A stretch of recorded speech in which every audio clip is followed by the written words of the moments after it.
여러분들 편하게 살고 싶으시죠? 힘들게 살고 싶으신 분들이 계실까요? 사람들은 누구나 편안한 삶을 살아가고 싶어 합니다. 뭐 다른 사람보다 훨씬 더 편한 거는 아니더라도 큰 고생하지 않고 큰 고난을 당하지 않고 살아가고 싶어 하지요.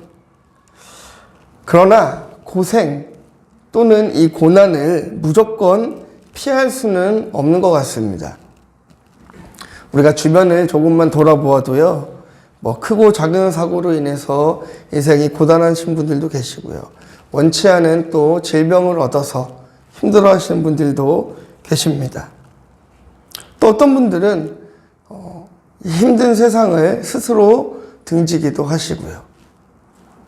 또 꽃같은 나이에 자식을 잃어서 혼자 부모로서 아픈 시간을 보내시는 분들도 계십니다.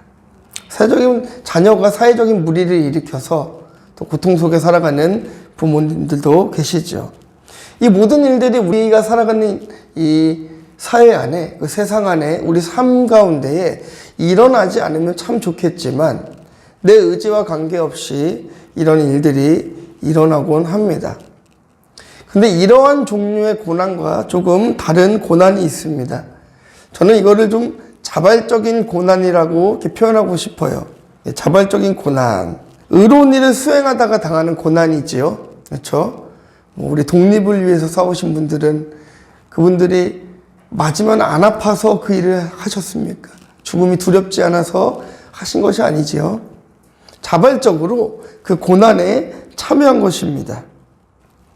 굳이 그렇게 살지 않고 대충 다른 사람들과 동일하게 적당히 살아도 될 텐데 다른 다수를 위해서 당하는 유익한 고난도 있는 것이죠. 그 남아프리카 초대 대통령 혹시 아시나요, 여러분? 노벨 평화상 수상자였죠. 만델라는 아파르테이트라는 인종차별 정책에 반대하다가 27년간 옥살이를 하게 됩니다. 종교개혁자 마틴 루터 역시 마찬가지죠. 교황주의라든지 면죄부 판매 이런 것에 반대하다가 종교 재판을 당하고 파면을 당하기도 했습니다. 그 목숨을 잃을 위기도 여러 번 맞이하게 되어 있죠. 지금도 이렇게 의를 위해서 자기 자신을 던지는, 자기 자신을 희생하는 사람들이 적지 않습니다. 오늘 우리가 본문으로 읽었던 이사야서 50장 4절에서 9절 말씀도 이런 상황을 조금 배경으로 하고 있어요. 이사야 선지자는 하나님께로부터 들은, 하나님께로부터 신탁을 받아서 이스라엘 백성들에게 하나님의 말씀을 전하는 선지자였습니다. 여러분, 근데 그 선지자의 역할이 참 고단한 것 같아요. 좋은 말씀만 전하면 좋겠는데, 저도 그렇습니다, 여러분. 여러분들에게 축복의 말씀만 전하면 참 좋겠는데,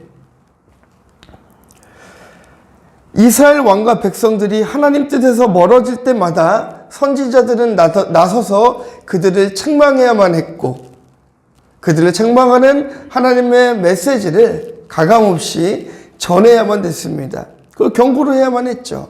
그 말씀을 듣고 기분이 좋은 사람이 없었어요. 특히 왕이나 귀족들, 그들은 늘 이 선지자를 예의주시하고 있었습니다. 왜냐면은요, 이 선지자가 혹시나 이 사람들을 선동해서 폭동이 일어나지는 않을까 늘 노심초사하고 있었던 것이죠. 그렇기 때문에 선지자들은 왕과 귀족들 그리고 백성들에게서 배척을 당하는 경우가 오히려 더 많았습니다. 때에 따라서는요, 이 신체적인 위협까지도 당할 수 있는 처지에 몰렸던 것이죠. 여러분 이해해 주셨으면 좋겠어요. 목사님들이 이 강단에 서서 여러분들에게 축복의 메시지만 던지면 여러분들 정말 기분은 좋을지 모르겠는데요.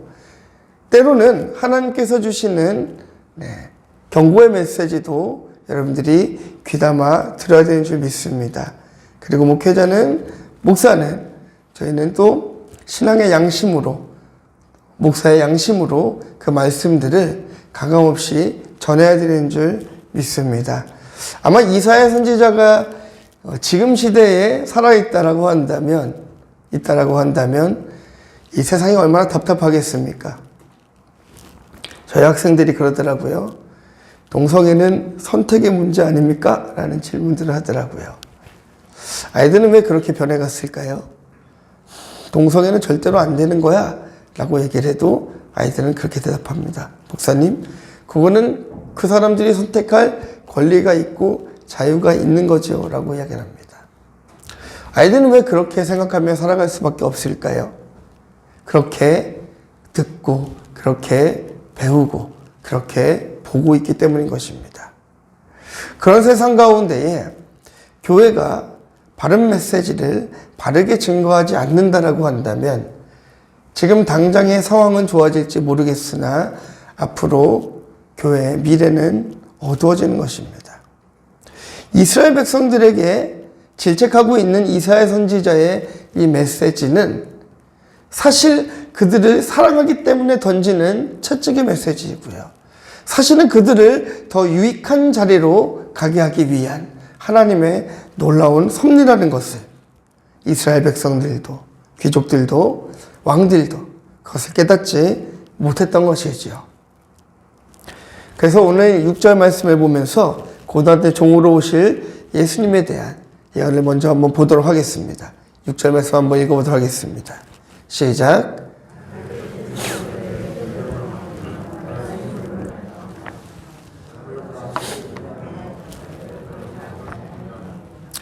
아멘. 이사야 선지자는 이 말로만이 아니라 육체적으로 아주 심한 모욕과 고통을 당했습니다. 우리가 그 6절 말씀으로 보아서요, 이사야 선지자가 당한 고통은 이제 세 가지로 나눌 수가 있어요. 등을 맞았다라는 것은요, 일종의 태형이죠. 지금도요, 여러분, 그 이슬람 교도들은 저 태형이 존재합니다. 이 수염을 뽑는다라는 것은요, 당시에 남자를 남자로 인정하지 않는다라는 의미가 있어요. 그 당시에 지역의 남자들은 전부 다 이렇게 수염을 이렇게 길렀습니다. 수염을 뽑힐 때 느끼는 아픔도 크겠지만 남자 대접을 받지 못한다는 아주 큰 수치를 이사야 선지자가 당했던 것이죠. 이사야 선지자는 그 당시 그 사회에서 완전히 매장되는 모욕과 고난을 당해야만 됐습니다. 마지막으로 당한 게 무엇이죠? 침뱉음을 당했다라고 얘기하고 있잖아요. 이사야 선지자가 무슨 도둑질을 했다거나 간통을 했다거나 아주 파렴치한 사회적인 무리를 일으켰다라고 한다면 저런 고난을 당하는 것이 너무나 당연한 일이겠지만 하나님의 말씀을 정직하게 선포했다라는 이유만으로 그가 당해야만 했던 저 고통의 시간은 참 억울했을 것 같습니다. 안 그랬을까요, 여러분? 도대체 그 당시에 무슨 일이 있었길래 이사야 선지자는 그런 일을 당해야만 했을까요? 아니면 공연한 모함을 받고 있는 것일까요? 아니면 당시 사람들이 선과 악을 구별할 수 없는 기본적인 판단의 능력을 잃어버렸던 것일까요? 지금 이사야 선지자에게 모욕을 주고 조롱하고 따돌리는 사람들은 전부 다 정상적인 사람들입니다. 정상적인 사람들이에요. 전부 다 인격적으로 부족함이 없는 사람들이고 배운 사람들이에요. 그들이 이사야 선지자에게 모욕을 가하는 이유는 자신들의 존재 근거를 위협하는 발언들을 했다는 데에 있는 것입니다. 이사야 선지자의 발언은 그 핵심이 무엇이냐면요, 바벨론 포로 생활이 끝난다라는 거예요. 바벨론의 포로 생활이 끝난다라는 거예요. 이 말은 곧 바벨론 제국이 곧 망한다라는 것이죠.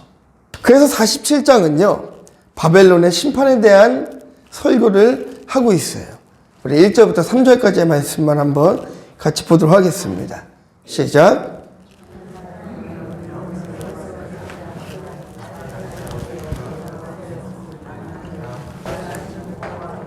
일컬음을 받지 못할 것임이라. 맷돌을 가지고 가루를 갈고 너울을 벗으며 치마를 걷고 다리를 드러내고 강을 건너라. 내 속살이 드러나고 내 부끄러운 것이 보일 것이라. 내가 보복하되 사람을 아끼지 아니하리라. 바벨론을요, 여러분, 수치당할 처녀로서 묘사하고 있습니다. 하나님께서 이 바벨론 제국을 직접 보복하겠다라는 거예요. 그들에게 직접 수치를 주시겠다라는 거예요. 이 47장뿐만이 아니라 그 앞과 뒤로 이런 말이 아주 반복돼서 계속 나옵니다. 여러분, 바벨론 그 당국자나 그 나라 주민들이 이사야 선지자의 이런 설교를 들었다라고 한다면, 혹은 소문으로라도 이런 소식을 들었다라고 한다면, 여러분 어떤 반응을 보일지 한번 상상해 보세요. 이사야는 혹세무민하는 자요, 아주 유언비어를 퍼뜨리는 자로서 생각했을 것입니다. 이런 상황에서 자기 안전을 조금이라도 생각하는 사람이라고 한다면 이 이사야 선지자와 같이 하나님의 말씀을 그대로 전하지 못했을 것이에요. 그렇지만 이 이사야 선지자는 하나님으로부터 받은 이 메시지를 하나님께서 그대로 전하라고 명령하셨기 때문에 어쩔 수 없이 그는 말씀을 선포하는 것입니다. 그리고 본문 말씀에 이사야는 자신의 상황을 이렇게 말하고 있습니다. 5절 말씀이죠. 보도록 하겠습니다. 시작. 주여께서 나의 귀를 여셨으므로 내가 거역하지도 아니하며 뒤로 물러가지도 아니하며. 나의 귀를 여셨다라는 것은요, 하나님의 말씀을 들었다라는 뜻이에요. 하나님의 사람처럼 음성을 통해서 그 귀에 들려주셨다라는 것이 아닙니다. 저런 표현은 이제 문학적인 수사이죠. 이걸 오늘날 설교자와 비교할 수 있을 것 같습니다. 설교는 하나님의 말씀을 선포하는 자리입니다. 거기에는 여러 가지 준비가 필요합니다. 한 편의 설교를 준비를 할 때요, 여러분, 신학의 공부가 바탕이 되어 있어야 되고요. 또 경건한 시간들도 가져야 됩니다. 그리고 신학의 세계를 우리가 몸으로 또 체험하기도 해야 되죠. 또 설교 한 편을 준비하기 위해서는 그냥 말씀만 보는 것이 아니라 국제적인 정세도 살펴야 됩니다. 경제도 봅니다. 세계 흐름도 보고요. 우리나라의 상황들도 살펴봐야 됩니다. 그렇게 많은 시간들을 투자하고 깊이 말씀을 묵상하고 한 편의 설교가 나오는 것이죠. 거기서 끝나는 것이 아니죠. 또 주석을 통해서 확인하는 작업도 필요합니다. 하나님은 그런 방식으로 설교자에게 설교의 한 편을 맡기게 되는 것이죠.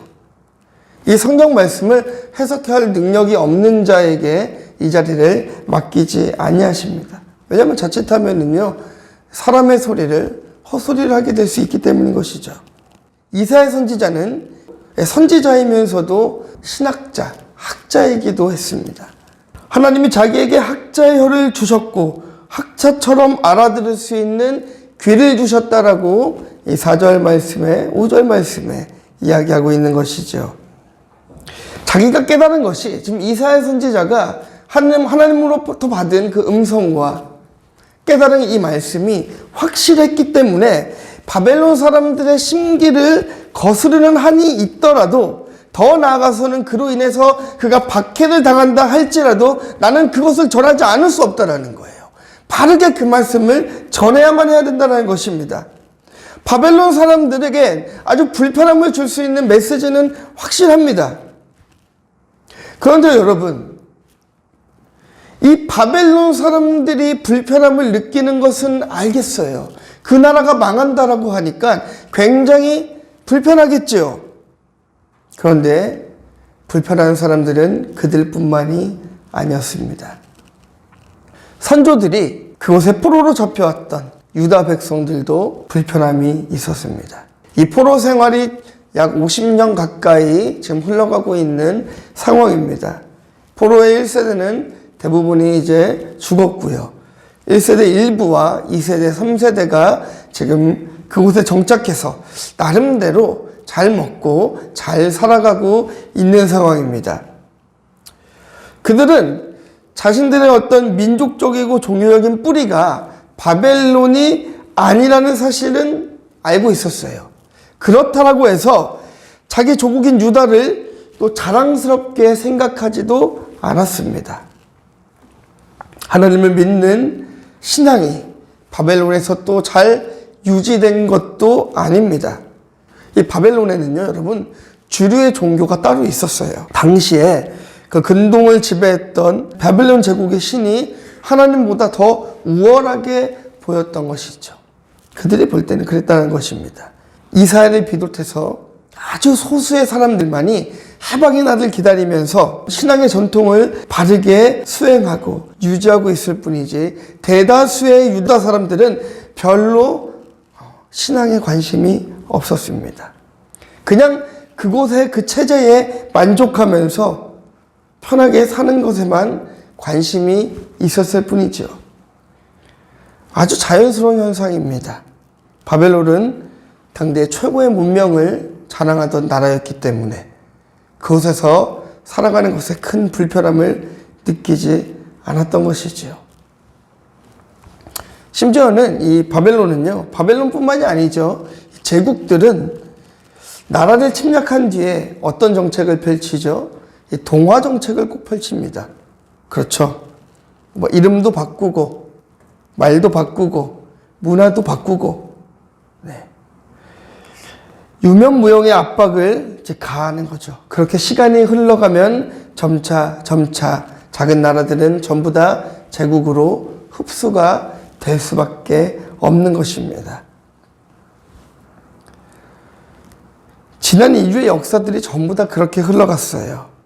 바벨론에 정착한 2세대, 3세대들도 1세대와는 다르게 하나님을 믿는 그 믿음, 그 신앙을 유지하면서 살아갈 이유가 그들에게는 없었던 것입니다.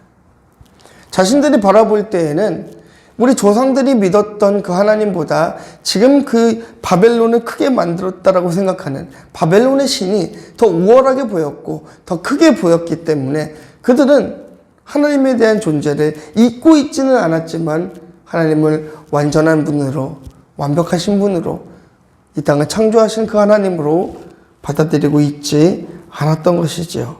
그들에게는 그런 불편한 진실이 있었던 것입니다. 그런 사실을 다 알고 있었던 이사야 선지자가 바벨론을 하나님께서 치신다라는 메시지를 전했을 때에 바벨론 사람뿐만이 아니고 어쩌면 바벨론에 살고 있는 유다 백성들이 이사야의 말을 더 꺼름직하게 들었을지도 모르겠습니다. 이사야 선지자는 참 외로웠습니다. 어디를 가나 하나님의 신앙의 동지를 만날 수가 없었습니다. 자신이 저 수렁으로 빠져들 것만 같은 생각이 들었을 것 같아요.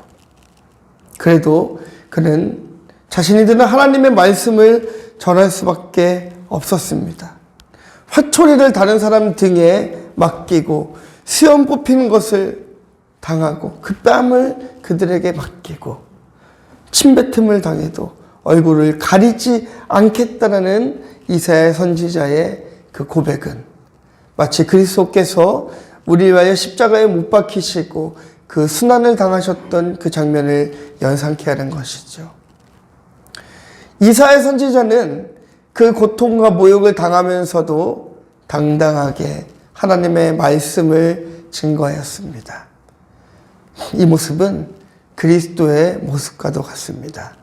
예수님께서는요, 죄 없으신 몸으로 이 땅에 오셨고 완벽한 모습으로 완전한 몸으로 이 땅에 오셨지만 우리를 위하여 우리의 죄를 다 입으시고는 사람들에게 고통과 순환을 당해야만 했습니다.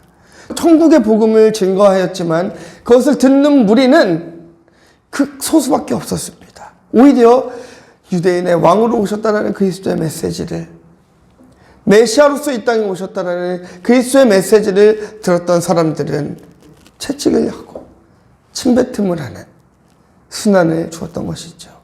그럼에도 불구하고 예수님께서는 그 고난을 피하지 않고 몸으로 당하셨던 것입니다.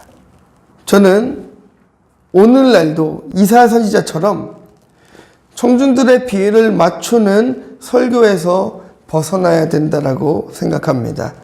심리적으로 욱박지르고 공격하는 설교가 옳다라고 이야기하는 것이 아닙니다. 자기만 의인인 것처럼 회중들에게 그 부도덕성을 질타하는 그런 설교들이 나타나야 된다는 것도 아닙니다. 오히려 하나님이 주시는 메시지를 그대로 바르게 증거해야 된다는 것이죠. 그렇기 때문에 그런 메시지가 여러분들 귀에 들려올 때에는 우리가 왜 나를 공격하는 거지? 이런 자세보다는 하나님께서 오늘 나에게 중요한 말씀을 하시는구나 하고 받아들이면 좋을 것 같습니다. 이스라엘 백성들은, 유다 백성들은, 바벨론 백성들은 이사야 선지자의 말에 귀 기울이지 않았습니다. 그리고 오히려 그를 비박하고 침뱉음을 하는 순환을 주었습니다. 우리는 이 장면을 바라보면서 그리스도의 십자가를 다시 한 번 더 생각하는 시간이 되기를 주님의 이름으로 축원합니다. 두 번째는요, 이 십자가에 달릴 예수님, 하나님에 대한 말씀이었죠. 본문 6절 말씀 한 번 더 읽어볼까요? 시작.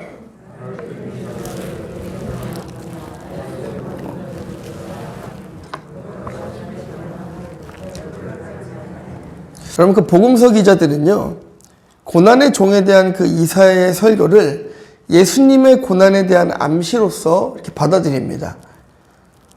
여러 곳에 그 구절이 나오는데요. 마태복음 26장 67절에도 나오고요. 마가복음 14장 65절도, 요한복음 19장 1절 말씀도 전부 다 오늘 본문인 50장 6절, 이사야서 50장 6절 말씀을 기초로 한 것입니다. 마태복음 26장 67절 말씀 한번 볼까요? 시작. 이에 예수의 얼굴에 침뱉으며 주먹으로 치고 어떤 사람은 손바닥으로 때리며. 이 말씀의 배경은 다음과 같습니다. 예수님이 6월절 전 목요일 밤에 겟세마네 동산에서 기도하시다가 대제사장들과 장로들이 파송한 그 군인에 의해서 체포되시죠. 그리고 유대 최고 법정 기관인 산헤드린에서 종교 재판을 받게 됩니다. 여러 증인들이 나와서 예수님의 그 잘못을 막 지적하지만 예수님께서는 어찌된 일인지 아무런 반론도 하지를 않으십니다. 이 대제사장이 뭔가 이제 결심을 한 듯이 선고 전에 예수님에게 묻습니다. 당신이 하나님의 아들 그리스도가 맞습니까? 아닙니까? 우리 앞에서 한번 밝혀보시오.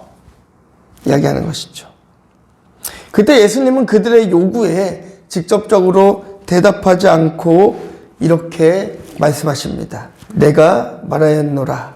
그러나 내가 너에게 이르노니 이후에 인자가 권능의 우편에 앉아 있는 것과 하늘 구름을 타고 오는 것을 너희가 보리라 하시니. 그 말을 듣자 이 대제사장이 자기 옷을 찢으면서 예수가 신성모독을 했다라고 외칩니다.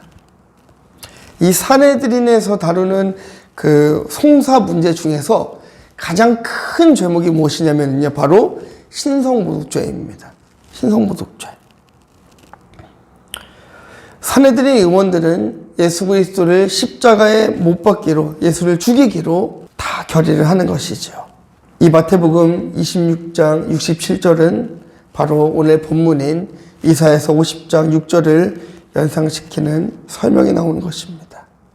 이 일이 있은 뒤에 예수님께서는 십자가 처형에 이르기까지 하던 모든 일들이 일사천리로 다 진행이 되는 것이죠. 빌라도 법정에서 재판을 받으시고 로마법에 의해서 십자가형이 내려집니다.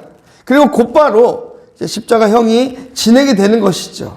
사람들은, 그리고 제자들은 무기력하게 왕으로 오신, 메시아로 오신 그 예수 그리스도의 고난을 지켜봐야만 했습니다. 그저 처형당하는 그리스도를 보고만 있어야 됐어요. 제자들은 이 사건들, 이 일련의 모든 사건들을 전혀 예상하지 못했습니다.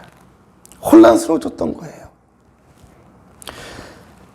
그래서 예수님의 십자가의 자리에 그들이 있지 못했죠. 심지어 베드로는 예수님을 부인하기까지 하였습니다. 여러분, 뭐가 문제였을까요? 뭐가 문제였을까요? 이 마태복음 16장에서 제자들이 어떤 고백을 합니까? 주는 그리스도시요 살아계신 하나님의 아들이라는 그 위대한 고백까지 베드로가 하지 않았습니까? 그랬던 베드로가 예수님을 3번이나 부인할 수밖에 없었던 이유가 무엇이었습니까? 그렇다면 예수님께서는 제자들에게 당신이 십자가에 죽으실 것과 다시 살아날 것을 미리 말씀하지 않으셨습니까? 이미 제자들에게 다 이야기하셨어요. 그런데 제자들은 그것을 듣지 않았던 것이지요. 왜요? 여전히 그들에게는 그들이 생각하는 메시아는 정치적인 메시아를 꿈꾸고 있었다는 것이죠. 예수님께서는 가장 낮은 자의 모습으로 우리의 모든 죄를 입고 십자가에 못 박혀 돌아가시고 우리를 의롭다 하기 위해서 다시 살아나야 하는 그 사역을 완성하셔야 되고 그 사역을 미리 제자들에게 이야기를 했는데도 불구하고 제자들은 주는 그리스도시요 살아계신 하나님의 아들이라는 이런 엄청난 고백을 했지만 정작 그리스도의 십자가 앞에서는 그것을 숨길 수밖에 없었습니다. 그래서 베드로가 어떤 반응을 일으키죠? 예수님께서 십자가에 못 박혀 죽으셔야 되고 죽으심과 부활에 대해서 얘기했을 때요, 베드로는 그런 일은 절대로 일어나서는 안 됩니다 라고 이야기합니다. 그런 일이 절대로 일어나면 안 되는 이유가 무엇입니까? 그게 예수님을 위해서입니까? 예수님이 아플까봐, 예수님이 고통당하실까봐 베드로가 그렇게 얘기한 것입니까?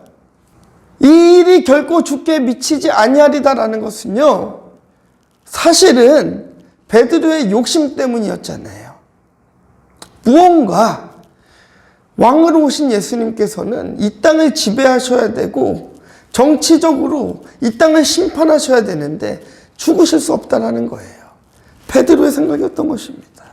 그 베드로의 생각에 예수님께서 뭐라고 답하시죠? 사단아 물러가라 하시잖아요. 이 책방에 따르면 베드로는 광야에서 예수를 3번이나 시험한 사단의 메시지나 마찬가지였던 것입니다. 제자들이 그리스도를, 예수님을 크게 착각하고 있었다라는 거예요. 이런 혼란스러운 사태를 벗어나게 된 아주 결정적인 사건, 계기가 무엇입니까? 그리스도의 부활인 것입니다.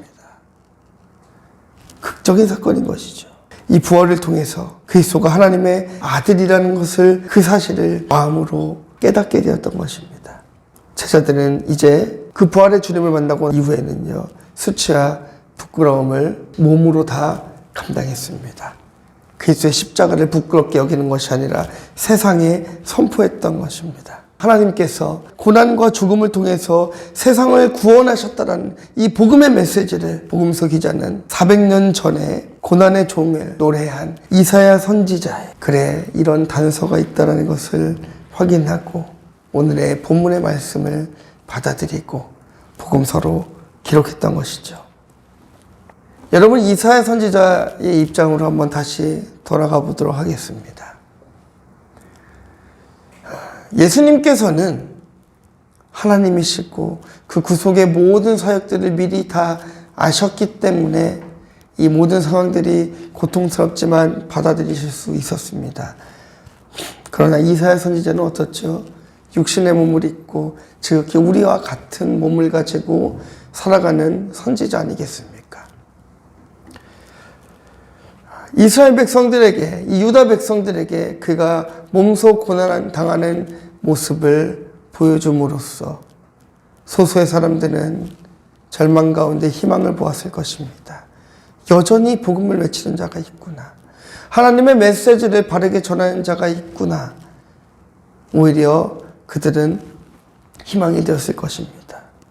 그리스도께서 죽으심으로 실망한 자들도 있을 것이고 어떻게 하나님이 죽냐, 신이 죽냐 욕하는 사람들도 있을 것이고, 글쎄 죽음을 통하여서 예수를 떠나는 사람들도 있었을 것이지만, 소수의 사람들은 오히려 그리스도의 부활을 경험함으로써 오히려 예수를 위해서 목숨을 거는 그 인생을 살아가게 되었던 것을 우리는 기억해야 되는 것입니다. 여러분들에게 우리도 이사야처럼 그리스도처럼 똑같이 고난을 당하라, 이런 말씀을 제가 드리고 있는 것이 아닌 것입니다. 기독교인이라고 해서 무조건 다 고난을 당해야 되는 것은 아니죠. 거꾸로 기독교인들이라고 해서 그 고난을 전부 다 피해갈 수도 없는 것입니다. 중요한 것은 복음으로 당해야 되는 고통과 고난이 있다라고 한다면 기꺼이 당하자라는 것입니다. 이사야 선지자와 같이 우리가 복음 전함으로 인하여서 당해야 되는 고난이라고 한다면 여러분 그 고난에 동참합시다. 참여합시다. 그 소수의 무리가 됩시다. 예수 그리스도를 비난하고 따르는 다수의 무리에 속하지 않고 예수님을 따르고 그를 위하여서 순교까지도 마다하지 않는 소수의 사람들에 속해서 하나님께 한번 영광 돌리는 삶을 살아봅시다. 여러분, 우리가 고통스러워하고 우리가 두려워하는 것은요, 여러분, 가난이 아니에요. 물질이 없어질까 우리가 두려워하는 것이 아닙니다. 세상의 명예가 떨어질까 우리가 두려워하는 것이 아니라 다윗이 고백했던 것 같이 주의 성령이 우리를 떠날까 우리가 여러분 두려워해야 되지 않겠습니까? 우리가 시작되는 고난주간 여러분 한 주 동안이라도 그리스도 고난에 한번 동참해 봅시다. 여러분 금식을 해야 됩니다. 무엇을 해야 됩니다. 이것을 이야기하는 게 아니에요. 예수를 깊이 묵상하는 시간을 가지셨으면 좋겠어요. 십자가를 한번 깊이 묵상하는 시간이 되었으면 좋겠습니다. 십자가 앞에 나를 다시 한 번 더 돌아보는 시간들, 회개의 시간을 가졌으면 좋겠습니다. 한 주일간 우리 그 그리스도 고난에 한번 참여해 봅시다. 그리고 당당하게 복음을 전해 봅시다. 어려운 가운데 하나님은 여러분들과 함께 하십니다.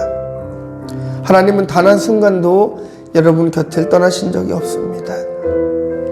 이사야 선지자가 수치를 당하는 순간에도 하나님은 다 지켜보고 계셨습니다. 그것을 막아주실 수도 있고 그것을 보호해 주실 수도 있지만 그것을 기꺼이 당하게 하셨습니다. 하늘의 영광을 위해서. 여러분,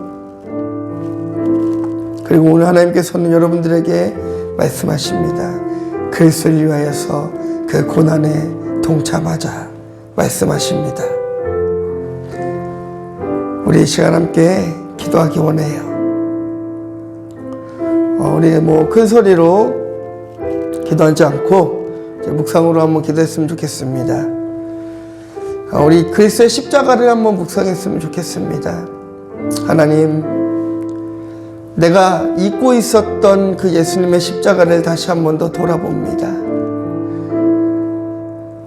지옥 가는 죄인을 의인 만들어 주셨던 그 십자가를 다시 한번 묵상합니다. 이 시간 우리 한번 묵상으로 그리스도의 십자가를 기억하는 시간 가졌으면 좋겠습니다. 기도합니다.